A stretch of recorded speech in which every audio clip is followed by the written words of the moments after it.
The vast wilderness of Alaska has always been both breathtaking and unforgiving. For pilots navigating its treacherous mountain ranges, every flight carries inherent risks that most people could never comprehend.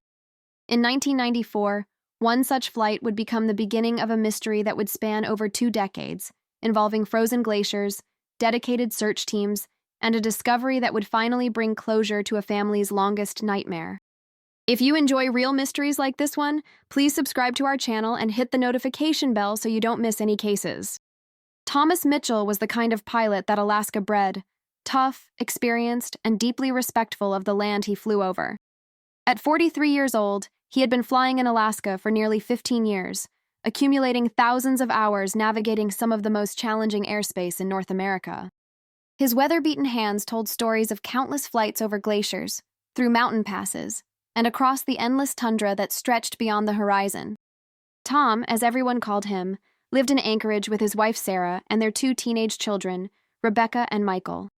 He worked for Northern Sky Aviation, a small charter company that provided essential services to remote communities scattered across Alaska's interior.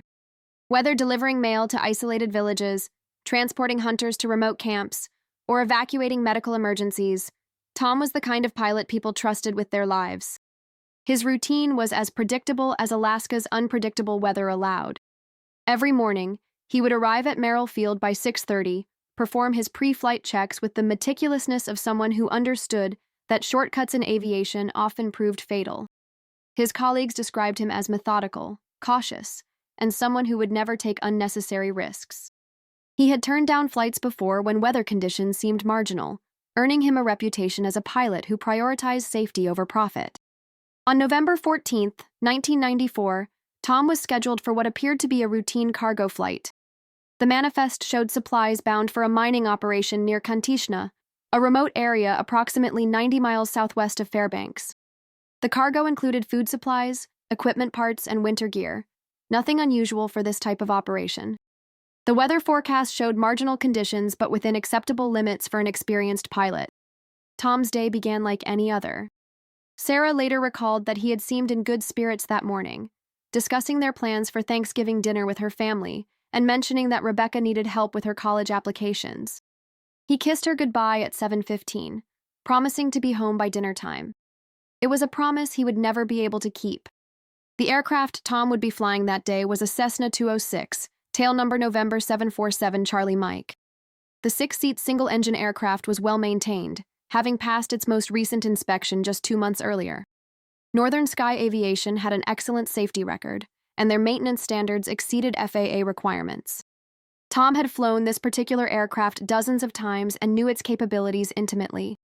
His flight plan called for a departure from Merrill Field at 8:30 a.m., with an estimated flight time of 1 hour and 20 minutes to the mining camp's airstrip. The route would take him northeast over the Susitna Valley, then across the southern edge of Denali National Park, before turning northwest toward Kantishna. It was a path he had flown many times before, though the terrain below remained as spectacular and dangerous as ever. The morning of November 14th brought typical late autumn conditions to south-central Alaska. Temperatures hovered around 20 degrees Fahrenheit, with scattered clouds at 3,000 feet and visibility varying between 5 and 10 miles. While not ideal flying weather, these conditions fell well within the parameters that experienced Alaska pilots dealt with regularly. The forecast called for conditions to remain stable throughout the morning, with possible deterioration in the afternoon. Tom completed his pre-flight inspection methodically, checking fuel levels, control surfaces, and engine parameters. He loaded the cargo carefully, ensuring proper weight distribution, a critical factor in single-engine aircraft performance, especially when flying in mountainous terrain. His passenger manifest showed only cargo. He would be flying alone on this trip. At exactly 8:32 a.m., November 747, Charlie Mike lifted off from runway 06 at Merrill Field. Air traffic control recorded Tom's departure, and his initial radio transmissions were clear and professional. He reported reaching his cruising altitude of 7,500 feet and confirmed his routing toward the northeast. Everything appeared completely normal. The last confirmed radio transmission from Tom Mitchell came at 9:07 a.m. He reported his position as approximately 40 miles northeast of Anchorage, flying in scattered clouds with good visibility. His voice was calm and professional, showing no signs of distress or concern. He confirmed his estimated time of arrival at Kantishna as 9:50 a.m. and signed off with his characteristic 747 Charlie Mike out.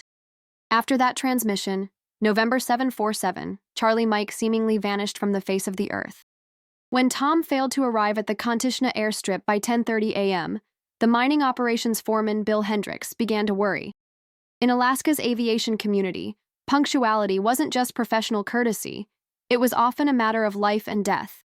Experienced pilots like Tom were rarely late without good reason, and they always communicated delays when possible. Hendricks first attempted to contact Tom directly on the designated frequency, but received no response. He then called Northern Sky Aviation's dispatch office in Anchorage. Sarah Murphy, the dispatcher on duty, initially wasn't overly concerned. Radio communications in Alaska could be spotty, especially when flying near mountainous terrain that could block transmissions. However, when noon arrived with still no word from Tom, she initiated the company's overdue aircraft procedures. The Alaska Rescue Coordination Center received the initial missing aircraft report at 12:45 p.m. Within an hour, search and rescue operations were underway. The Civil Air Patrol, Alaska State Troopers, and volunteer search teams began mobilizing resources for what they hoped would be a quick location and rescue operation. The initial search focused on Tom's planned flight route, with particular attention to the area where his last radio transmission had originated. Search aircraft began methodically flying grid patterns over the terrain, looking for any sign of the missing Cessna. The vast wilderness below presented an enormous challenge. Thousands of square miles of rugged mountains, dense forests, and remote valleys where an aircraft could disappear completely. Weather conditions hampered the initial search efforts. What had been marginal but flyable conditions in the morning deteriorated rapidly in the afternoon, with heavy snow squalls moving through the area. Visibility dropped to near zero in many locations, forcing search aircraft to return to base earlier than planned. The early onset of Alaska's harsh winter was working against the search teams. Despite the challenging conditions, search operations continued for 5 intensive days. Aircraft from multiple agencies flew over 200 flight hours, covering thousands of square miles of terrain. Ground teams accessed areas where aircraft might have gone down, hiking through snow-covered wilderness in temperatures that dropped well below zero. The Civil Air Patrol coordinated with military assets, including helicopters equipped with advanced search equipment. Sarah Mitchell spent those 5 days in a state of suspended animation, alternating between desperate hope and growing dread. Friends and family maintained a constant presence at their home, while she waited by the phone for any news. The children, Rebecca and Michael, struggled to comprehend how their father could simply vanish. In Alaska, everyone knew families who had lost loved ones to aviation accidents, but it always happened to someone else. On November 19th, after exhausting all reasonable search areas, and with winter weather making continued operations too dangerous, the official search was suspended. Tom Mitchell and November 747 Charlie Mike were officially classified as missing. For the Mitchell family, this marked the beginning of a nightmare that would last over 2 decades. The initial investigation into Tom's disappearance revealed few clues. His flight plan had been properly filed, the aircraft was airworthy, and weather conditions, while marginal, were within acceptable limits. Tom's experience and reputation made pilot error seem unlikely. Though investigators couldn't rule out the possibility of sudden weather changes, mechanical failure, or spatial disorientation, all common factors in Alaska aviation accidents. One puzzling aspect emerged during the investigation's early stages. Several witnesses reported hearing aircraft engines in the general area of Tom's last known position, but at times that didn't match his planned schedule. A hunter camped near the Tokasitna Glacier reported hearing what sounded like a low-flying aircraft around 10:15 a.m. on November 14th, well after Tom should have reached his destination. However, with multiple aircraft operating in the area, investigators couldn't confirm whether these reports were related to the missing Cessna. The National Transportation Safety Board opened a formal investigation, assigning investigator Patricia Williams to lead the case. Williams, an experienced investigator with extensive Alaska experience, began the painstaking process of reconstructing Tom's final flight. She interviewed everyone who had contact with Tom that morning, examined maintenance records for the aircraft, and analyzed weather data from multiple sources. Williams's investigation revealed that Tom had deviated slightly from his planned route, though this wasn't unusual for Alaska pilots who often adjusted their paths based on real-time weather conditions. Radio intercepts from other aircraft in the area suggested that cloud cover had been more extensive than forecast, possibly forcing Tom to fly at a lower altitude to maintain visual contact with the ground. The search area expanded based on the possibility that Tom had altered his route due to weather. If he had descended to stay below clouds, he might have been following valley floors rather than his planned high-altitude routing. This possibility opened up dozens of additional valleys and mountain ranges where the aircraft could have gone down. As winter deepened and snow covered the search area with several feet of accumulation, any chance of finding wreckage became virtually impossible until the following spring. The Alaska winter is unforgiving, and even large pieces of aircraft wreckage can become completely buried under snow and ice for months at a time. Spring 1995 brought renewed hope and renewed searching. As snow melted and revealed terrain that had been hidden for months, search teams returned to the area with fresh determination. New volunteers joined the effort, including many pilots who donated their time and aircraft to help locate their missing colleague. The spring search efforts were more systematic than the emergency response had been able to achieve. Search and rescue coordinators divided the expanded search area into detailed grids, with each section being thoroughly examined by both aircraft and ground teams. New technology, including improved GPS navigation systems, allowed searchers to ensure complete coverage of designated areas. Despite intensive efforts throughout the summer of 1995, no trace of Tom or his aircraft was found. The search area had grown to encompass over 5,000 square miles of some of Alaska's most challenging terrain. Investigators began to consider the possibility that the aircraft had gone down in an area so remote or inaccessible that it might never be found. The psychological toll on the Mitchell family was enormous. Sarah struggled with the uncertainty, never knowing whether to hope for Tom's return or begin the grieving process. The children dealt with their father's disappearance in different ways. Rebecca threw herself into her studies, while Michael became increasingly withdrawn and angry. The community rallied around the family, but as months passed, the intense support gradually diminished as people returned to their own lives. Patricia Williams continued her investigation throughout 1995, following up on every lead and analyzing every piece of available evidence. She examined similar accidents in Alaska, looking for patterns that might provide clues to what had happened to Tom's flight. Her research revealed that several aircraft had disappeared in similar circumstances over the years, many of which were never found despite extensive search efforts. One theory that gained traction was that Tom had encountered sudden severe weather, possibly including mountain wave turbulence or icing conditions that weren't reflected in the official weather reports. Alaska's mountain ranges created their own weather systems, and conditions could change rapidly and dramatically.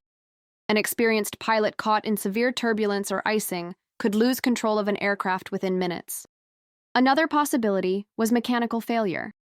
While the Cessna 206 had an excellent safety record, any aircraft could experience sudden engine failure, control system problems, or structural issues. If Tom had experienced a mechanical emergency while flying over mountainous terrain, his options for emergency landing sites would have been extremely limited. The investigation also considered the possibility of controlled flight into terrain. If Tom had become disoriented in clouds or reduced visibility, he might have flown into a mountain without realizing his danger until it was too late. This type of accident was unfortunately common in Alaska, where pilots sometimes became trapped above cloud layers with no way to safely descend. As 1996 arrived, the case officially transitioned from an active search to a long-term missing aircraft investigation.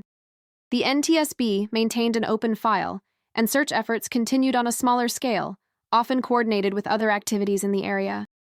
Hunting guides, miners, and other pilots were asked to keep watch for any sign of wreckage during their normal activities.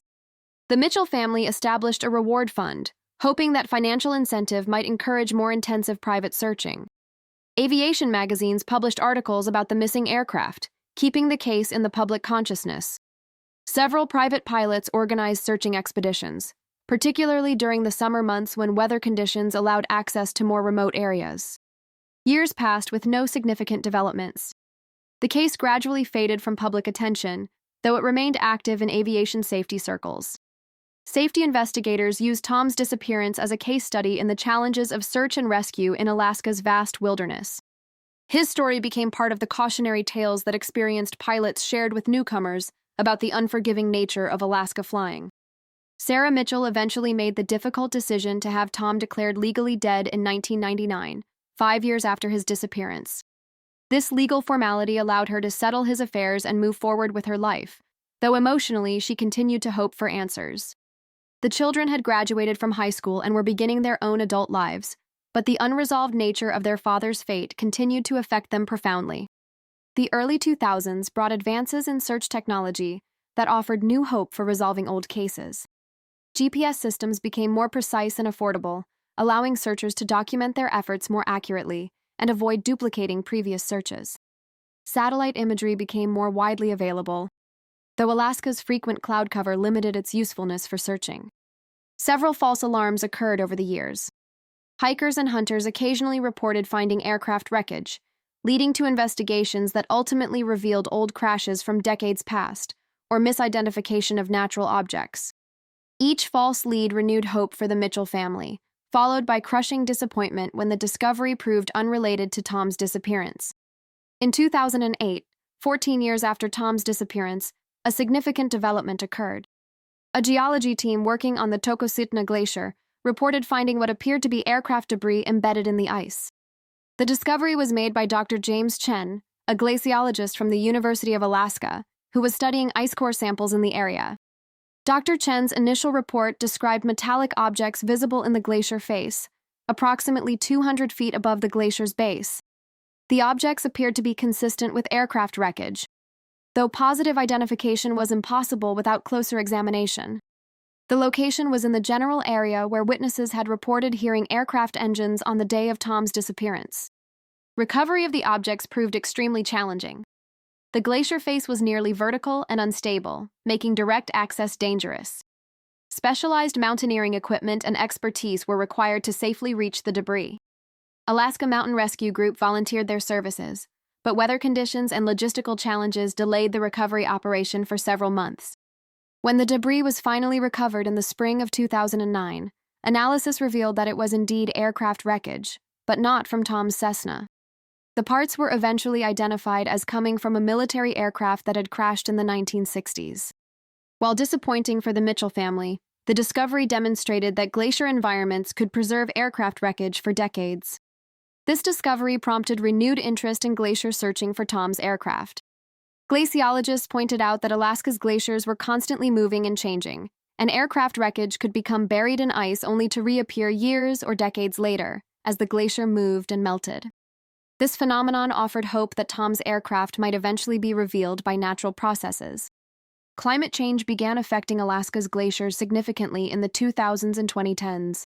Rising temperatures caused many glaciers to retreat and thin rapidly, exposing areas that had been covered by ice for decades. This environmental change, while concerning from a climate perspective, created new opportunities for finding long-lost aircraft. Several aviation archaeology groups formed during this period, dedicated to locating and documenting Alaska's missing aircraft. These volunteer organizations combined historical research with modern search techniques, often focusing on cases like Tom's where traditional search methods had been unsuccessful. They developed specialized techniques for searching in glacier environments and maintained detailed databases of missing aircraft. The Mitchell family had largely moved on with their lives by the 2010s, though they never stopped hoping for answers. Sarah had remarried in 2005, finding love again with Robert Chen, a pilot who understood the risks and realities of Alaska aviation. Rebecca had become a nurse and was living in Seattle with her own family. Michael had followed his father's path into aviation and was working as a pilot for a major airline. Despite building new lives, all three family members remained haunted by the unresolved nature of Tom's fate. They participated in occasional renewed search efforts and maintained contact with investigators. But the active searching had largely ended. The case remained officially open, but dormant. In late 2015, unusual weather patterns caused significant changes to many Alaska glaciers. The Tokositna Glacier, where the false discovery had been made years earlier, experienced particularly dramatic changes. Unusually warm temperatures and heavy rainfall caused sections of the glacier to calve and retreat more rapidly than normal. Local pilots began reporting new crevasses and exposed areas on several glaciers in the region. These rapid changes created both opportunities and dangers. New areas became visible for the first time in decades, but the unstable ice conditions made access extremely hazardous. Several aviation groups organized reconnaissance flights to document the changes and look for any signs of aircraft wreckage. Marcus Thompson was not looking for missing aircraft when he set out on his hunting expedition in September 2016. A 48-year-old construction worker from Fairbanks, Marcus was an experienced backcountry hunter who had been pursuing moose and caribou in Alaska's wilderness for over 20 years. He was known for his ability to access remote areas and his willingness to hike for days to reach the best hunting locations. Marcus had planned a 2-week solo hunting trip to the area south of Denali National Park. His route would take him through some of the most pristine wilderness in Alaska, following game trails and natural corridors through the mountains. He was carrying a satellite communicator for emergencies and had filed a detailed trip plan with his family. On September 23, 2016, Marcus was hiking along a ridge overlooking the Tokositna Glacier when something unusual caught his eye. The glacier had retreated significantly from where he remembered it being on previous trips, and the exposed terrain revealed features that had been hidden under ice for years. Approximately 300 yards down the slope from his position, Marcus spotted what appeared to be artificial objects among the rocks and debris left behind by the retreating glacier. Using binoculars, he could make out what looked like metal fragments and fabric. His first thought was that someone had abandoned camping equipment, but as he studied the objects more carefully, he realized they might be something much more significant. Marcus made the difficult decision to abandon his planned hunting route and investigate the objects. The terrain was steep and treacherous, covered with loose rock and unstable boulders left behind by the glacier's retreat. It took him nearly 2 hours to carefully make his way down to the debris field. What Marcus found when he reached the objects would finally answer questions that had haunted the Mitchell family for 22 years. Scattered among the rocks and ice were unmistakable pieces of aircraft wreckage. Most significantly, he discovered a pilot's headset, frozen but remarkably well preserved after more than 2 decades in the glacier. The headset was clearly identifiable as aviation equipment, and its style was consistent with what pilots would have used in the 1990s. Marcus also found pieces of aircraft interior, fragments of instruments, and what appeared to be personal effects. The wreckage was scattered over a relatively small area, suggesting that the aircraft had impacted the glacier with tremendous force. Marcus immediately activated his satellite communicator and contacted Alaska State Troopers to report his discovery. He provided detailed GPS coordinates and descriptions of what he had found. Understanding the significance of his discovery, he was careful not to disturb the scene more than necessary while documenting everything with photographs. The response to Marcus's report was swift and comprehensive. Alaska State Troopers coordinated with the National Transportation Safety Board, and recovery teams were mobilized within 24 hours. The challenging location required helicopter access and specialized personnel trained in glacier recovery operations. Dr. Patricia Williams, now retired from the NTSB but still consulting on cold cases, was contacted about the discovery. She immediately recognized the potential connection to Tom Mitchell's disappearance and volunteered to participate in the recovery and identification process. Her decades of experience with Alaska aviation accidents made her invaluable to the investigation. The recovery operation took place over 3 days in late September 2016. Helicopter pilots from the Alaska National Guard provided transportation to the remote site, while NTSB investigators and Alaska State Troopers documented and collected the wreckage. The challenging conditions and unstable terrain made the operation dangerous, but teams worked carefully to recover as much material as possible. Analysis of the recovered wreckage quickly confirmed what many had suspected. This was indeed the remains of November 747 Charlie Mike, Tom Mitchell's missing Cessna. Serial numbers on recovered parts matched the aircraft's registration records, and the pilot's headset contained personal modifications that Tom's colleagues confirmed he had made to his equipment. The location where the wreckage was found provided crucial insights into what had happened on that November morning in 1994. The aircraft had impacted a steep glacier face at high speed, indicating that Tom had either lost control or become disoriented in poor weather conditions. The wreckage pattern suggested that the aircraft had hit the ice nearly vertically, leaving little chance for survival. Weather analysis from November 14, 1994, took on new significance with the discovery of the crash site. Meteorologists who re-examined the conditions found evidence of localized severe weather that had not been captured in the original forecasts. Mountain wave turbulence and sudden visibility drops were likely factors in the accident. The recovery also yielded personal items that brought both closure and renewed grief to the Mitchell family. Tom's flight bag contained photographs of his family, a thermos with his initials, and the flight planning materials for his final journey. These intimate reminders of the man behind the mystery made the discovery profoundly emotional for everyone involved. Sarah Mitchell, now Sarah Chen, received the phone call she had both hoped for and dreaded for 22 years. Alaska State Troopers notified her that her first husband's aircraft had been found, and that there was no possibility of survival. While the news brought the finality she had needed, it also reopened wounds that had slowly healed over the decades. Rebecca and Michael Mitchell traveled to Alaska to be with their mother when the news broke. The siblings, now adults with their own families, found themselves grieving their father's death all over again. The discovery provided answers, but also forced them to confront the reality that their father had been lying alone in that remote glacier for over 2 decades. The investigation into the accident's cause benefited from the remarkable preservation provided by the glacier environment. Despite being buried in ice for 22 years, many components of the aircraft remained in excellent condition. Investigators were able to examine engine components, flight instruments, and control systems in ways that would have been impossible if the wreckage had been exposed to normal weathering. Analysis of the engine revealed no evidence of mechanical failure prior to impact. The propeller blades showed impact damage consistent with the engine running at the time of the crash, indicating that Tom had not experienced engine failure. Flight instruments, while damaged, provided some clues about the aircraft's final moments, though definitive conclusions about the exact sequence of events remained elusive. The most likely scenario, according to investigators, was that Tom encountered severe weather conditions that differed significantly from the forecast. Mountain wave turbulence, combined with reduced visibility, likely caused him to lose control of the aircraft or become disoriented about his position relative to the terrain. The steep mountain faces in the area would have provided little warning and no opportunity for recovery. Dr. Williams noted that the accident was consistent with many Alaska aviation fatalities. An experienced pilot caught in conditions that exceeded his aircraft's capabilities or his ability to respond effectively. The unforgiving nature of Alaska's terrain meant that even minor navigation errors or weather encounters could have catastrophic consequences. The discovery closure to more than just the Mitchell family. The Alaska aviation community had long wondered about Tom's fate, and his disappearance had become one of the state's most enduring aviation mysteries. Pilots who had participated in the original search operations felt a sense of completion, knowing that their colleague had finally been found.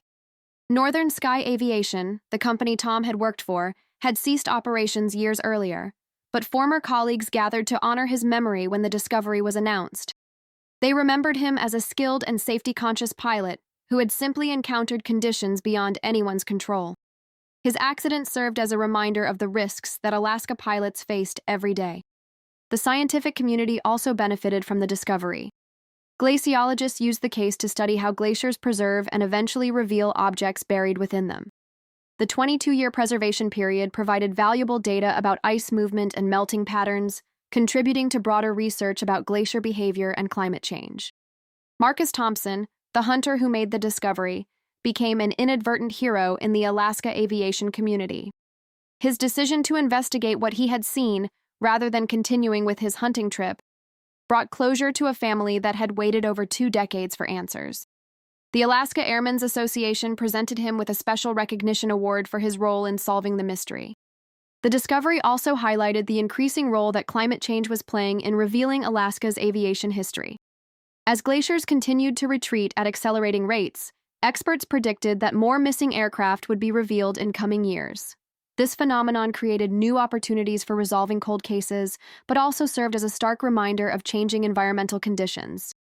Tom Mitchell's remains were recovered during a second expedition to the crash site in October 2016. The family chose to cremate his remains and scatter them over the Alaska Range, allowing him to remain forever part of the landscape he had loved and respected. The ceremony was attended by family members, former colleagues, and members of the search and rescue community who had never given up hope of finding him. The headset that Marcus Thompson had found became a symbol of the case and the power of persistence in seeking answers. The Alaska Aviation Heritage Museum requested that it be displayed as part of an exhibit about missing aircraft and the dangers of Alaska flying. The Mitchell family agreed, hoping that Tom's story might help other pilots make better decisions in challenging conditions. Sarah Chen reflected on the 22-year journey from disappearance to discovery with mixed emotions. While grateful for finally having answers, she acknowledged that the uncertainty had in some ways been easier to bear than the finality of knowing Tom had died alone in that remote location. However, she also felt relief that he had been found and that the family could properly honor his memory. The case prompted discussions about improving search and rescue capabilities for future incidents. While technology had advanced significantly since 1994, Alaska's vast wilderness still presented enormous challenges for finding missing aircraft. The success of Marcus Thompson's accidental discovery highlighted the important role that members of the public could play in resolving these mysteries. Aviation safety experts used Tom Mitchell's accident as a case study in the importance of weather awareness and the limitations of forecasting in mountainous terrain. His story was incorporated into pilot training programs as an example of how quickly conditions could change, and how even experienced pilots could find themselves in situations beyond their control. The Mitchell family established a scholarship fund in Tom's memory to support young people pursuing careers in aviation. They hoped that his story would inspire others to fly safely, while also honoring his passion for aviation and his dedication to serving Alaska's remote communities. The scholarship emphasized both technical skills and safety consciousness, values that Tom had embodied throughout his career. Rebecca Mitchell, now Rebecca Santos, found that her father's discovery helped her understand aspects of her own personality that she had never fully explained. Her dedication to helping others as a nurse, she realized, was partly motivated by her desire to provide the kind of care and closure that her family had been denied for so many years. Knowing what had happened to her father allowed her to complete her own emotional healing process. Michael Mitchell continued his aviation career with renewed commitment to safety and weather awareness. He became an instructor pilot, using his father's story to teach young aviators about the realities of flying in challenging environments. He often told his students that being a good pilot meant knowing when not to fly as much as knowing how to handle an aircraft. The Tokositna Glacier continued to retreat in the years following the discovery, revealing more terrain that had been hidden under ice for decades. While no additional aircraft were found in the immediate area, the ongoing changes served as a reminder that Alaska's landscape was constantly evolving and that other mysteries might yet be revealed. Dr. Patricia Williams used the Mitchell case as the capstone of her career in aviation safety investigation. She noted that while technology had made flying safer and searches more effective, the fundamental challenges of Alaska aviation remained unchanged. Weather, terrain, and distance continued to pose risks that required constant respect and vigilance from pilots. The story of Tom Mitchell's disappearance and discovery became part of Alaska aviation lore, joining the pantheon of cautionary tales and remarkable survivals that defined the state's flying heritage. His 22-year journey from a routine cargo flight to a glacier discovery served as a reminder of both the dangers and the enduring mysteries of Alaska's vast wilderness. For Marcus Thompson, the discovery changed his perspective on his wilderness adventures. He began paying closer attention to unusual objects and formations during his hunting trips, understanding that the retreating glaciers might reveal other long-lost secrets. He kept in touch with the Mitchell family and was honored to be considered part of their extended family. The case also inspired other families of missing pilots to continue hoping for eventual discoveries. Alaska had dozens of aircraft that remained missing, some for even longer periods than Tom's plane. The Mitchell family's eventual closure provided hope that other families might someday receive similar answers, even after decades of uncertainty. Climate scientists noted that the Mitchell discovery was part of a larger pattern of glacial revelations occurring across Alaska and other northern regions. As temperatures continued to rise and ice continued to retreat, they predicted that archaeological and historical discoveries would become increasingly common. Tom's aircraft was likely just the beginning of what glaciers might reveal in coming decades. The investigation's conclusion brought professional satisfaction to many of the searchers and investigators who had worked on the case over the years. Knowing that their efforts had been validated and that the family had finally received answers provided a sense of completion to their own journeys. Many had carried the unsolved case with them throughout their careers, wondering if they had missed something or could have done more. Today, visitors to the Alaska Aviation Heritage Museum can see Tom Mitchell's headset and learn about his story. The display serves as both a memorial to a dedicated pilot and an educational tool for understanding the risks and realities of Alaska aviation.